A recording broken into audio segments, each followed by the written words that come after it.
Listen to me, because we need to talk about a story that should be everywhere but has barely made a sound while the whole country has been distracted by the First Amendment circus that the president threatening networks, late night hosts being suspended, regulators weighing in on who gets to speak and who doesn't.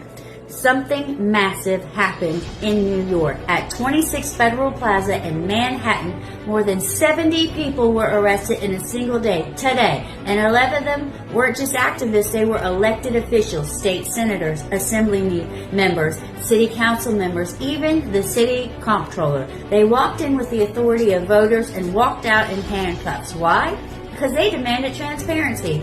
ICE insists the 10th floor is just a processing area, but testimony and filings tell another story. Overcrowding, unsanitary conditions, violations of court orders, families separated, people left without food, medicine, or even space to lay down. Judges already ruled against these practices, yet reports say they continue. So lawmakers showed up and said, "Open the doors," and ICE said no. When officials refused to leave, ICE locked the place down and ordered arrests.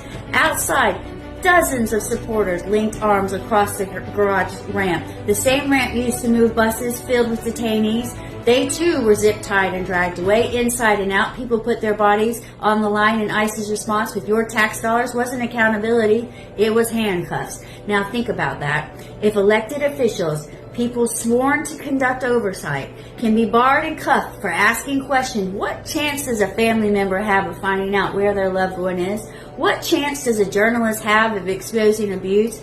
If accountability dies at a federal doorway, democracy itself starts to lose its meaning. And still, this story barely broke through. Why? Because we're pulled to look elsewhere. The free speech drama on TV is real, but it's also convenient. It keeps us busy arguing about comedians and networks while ICE quietly slams doors on oversight. That's the pattern. Create a loud distraction on stage, then tighten the grip in the shadows. This isn't about left or right. It's not about parties. It's about whether government agencies get to operate in the dark.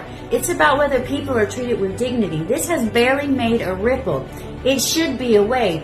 Think of the families on the other side of those locked doors. The father who made a call and never came home. The woman whose husband is detained even though his paperwork is in order. The teenager terrified she'll be separated from her mom because a database got her name wrong. The medicine that never arrives. The asthma inhaler left behind. The shame of needing to use the bathroom when there isn't one. Folks love to shout law and order. They don't shout much about dignity. This story should have been a wave. Do not let it fade to a ripple.